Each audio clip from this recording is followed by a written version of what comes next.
The last year was not rich in RPGs, and I guess in general it wasn't a great year for gaming. We got some cool action RPGs like Dragon's Dogma 2 and Path of Exile 2, but almost nothing in terms of games with meaningful choices and roleplay. This year looks much more promising, so I decided to put together a list of RPGs I'm excited about. A few remarks before I start discussing the games. First, I will mostly talk about RPGs and not games with RPG mechanics like leveling. I will try to focus on games that seem to be more about roleplay, but I might be wrong in some cases. Second, this is not the definitive list. I will discuss games that caught my attention, but I'm sure there are a lot of games that I missed. And third, I will not talk about JRPGs, because this is not the type of game I'm familiar with and feel comfortable talking about. Alright, let's dive into RPGs that seem exciting. I will discuss them in order of their release dates. My most anticipated game of the year is Kingdom Come Deliverance 2. It will come pretty soon on February 4. The first Kingdom Come is one of the most unique games I ever played. It had some issues, but it was so immersive. I would not call it a full-scale RPG as your roleplay is a bit limited, which is understandable given the historical setting of the game. But you can still play your character in at least two ways. You can be more honorable and less violent, or you can be more pragmatic. The game follows the holy trinity of RPGs. You can complete most tasks in three ways: kill, steal, or persuade. I would describe this game as an immersive sim with RPG elements, and I hope the second game will expand the RPG elements. For example, I hope dialogues will get more variety. However, to be honest, even if the second game gives more of the same stuff, I would still take it as a win, because the first game was so unique. It seems like this is exactly what developers are trying to do. They try to refine the formula of the first game. The first Kingdom Come ended with a cliffhanger. First, I didn't like the ending because it ended at the most interesting point. However, now I'm excited about finally learning what is going to happen next in the story of Kingdom Come. Avowed is coming on February 18. The game is developed by one of the best RPG makers, Obsidian Entertainment. I am a bit concerned about this game. The last Obsidian game, The Outer Worlds, was interesting, but it had a lot of problems. It seemed that The Outer Worlds needed more time and maybe more budget. In particular, I didn't like the visual style, it was too bright and cartoonish. And Avowed seems similar in that regard, which feels weird because Avowed takes place in the same universe as Pillars of Eternity. And Pillars of Eternity, if memory serves me well, was more serious and grim. So it is a weird change of tone with Avowed. It is also quite clear that the direction of the game has shifted. In 2020 announcement trailer, the game looked very different from what we see now, and usually such changes are not a good sign. The combat also doesn't really impress that much. It looks a bit junky compared to, let's say, Kingdom Come Deliverance. However, it is a game developed by Obsidian, and their games are always, at the very least, interesting. Even though I had problems with Other Worlds, I still enjoyed it. I think the same will happen with Avowed. It might not be the best RPG ever, but I'm confident it will be interesting in terms of RPG mechanics. There will be choices and consequences. And so I'm excited to finally play it. Now I'm going to discuss some games that do not have specific release dates, but are set to release somewhere this year. The first game here is New Arc Line. It is already available in early access. I did not try it, but I bought the game to support the developers. It seemed that I am the target audience for the game because it is inspired by one of my favorite RPGs, Arcanum, and set up in a steampunk world with classic magic versus technology paradigm. Visually the game looks great. Unfortunately, we don't have many games in the steampunk setting. This one portrays the steampunk in a stunning way. One thing that concerns me is that it seems the game didn't sell well yet. It has only 239 reviews. That's why I decided to buy it. I'm actively resisting the temptation to play it because I just don't want to play it until the full release, which is set up somewhere this year. I'm hopeful about this game, please be good.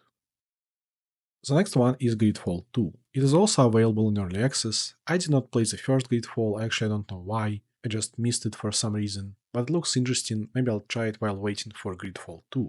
The second game caught my attention because the developers changed the combat to a more tactical system. Looks similar to Dragon Age Origins. It is a party-based real-time combat with active pause. It's not my favorite system, personally I prefer turn-based combat, but if executed well, real-time combat with pause might feel more dynamic because you need to constantly monitor the situation and adjust your strategy. Judging by the preview materials, you can also complete tasks in various ways, for example by using stealth.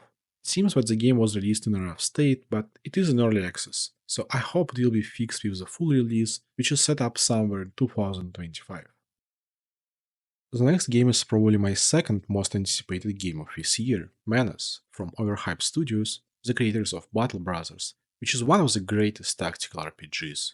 For that reason, I am very excited about their next game. There is not a lot of information about MENACE. In the game, you lead a campaign against aliens, you have a variety of resources at your disposal. Besides infantry, you can command tanks and mechs, which is especially exciting. And according to the previews, the game will have some light roleplay elements. The game is set up to release in the third quarter of this year. Next, we have Solasta 2. Unfortunately, I did not play the first Solasta. I saw its gameplay a couple of times, but it just didn't captivate me for some reason. I'm sure it's a good RPG. But when I watched Solasta 2 trailer, I was like, wow, I should play it. Visually, the game looks great, plus it's turn-based combat in a fantasy world, so I'm sold.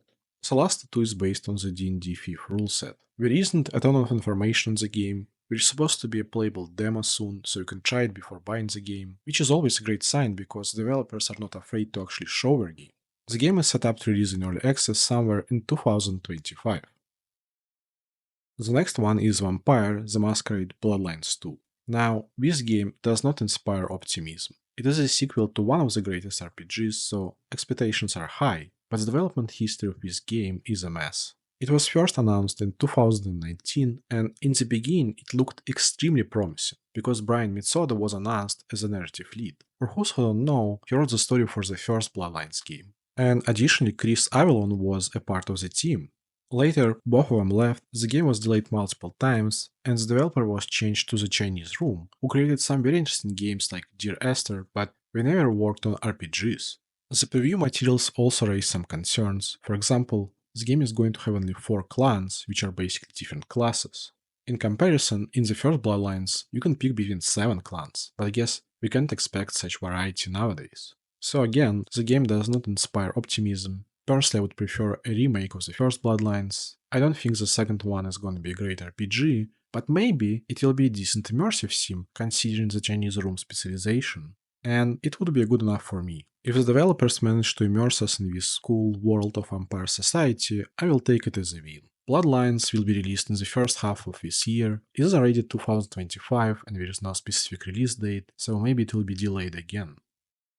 The last game that I want to discuss is Outerworlds 2, developed by Obsidian Entertainment. I already discussed my thoughts on the first Outerworlds when I was talking about Avowed, so I'm not gonna repeat it. One concern I have with Outerworlds 2 is that the first game was co-directed by Tim Kaine and Leonard Boyarsky, who together created a lot of cool games like the first Fallout, Arcanum, and Bloodlines. As a result, the first Outerworlds, although had some issues, was solid in terms of narrative and world design. I couldn't find information about Outerworlds 2 lead developer, but apparently it's not Tim Kaine and Leonard Boyarsky. Tim Kaine left Obsidian in 2020, but I found some info that he remained attached to the Outerworlds 2 team as a creative consultant, which is great. However, it's not clear who actually leads the development of the game, which is very important. From the limited info about the game, it seems that the sequel is trying to define the first game's formula. Personally, I hope it will be generally more polished, and I also hope for better gunplay. The gunplay in the first game was underwhelming, and judging by the trailer, this is exactly what the developers are trying to do.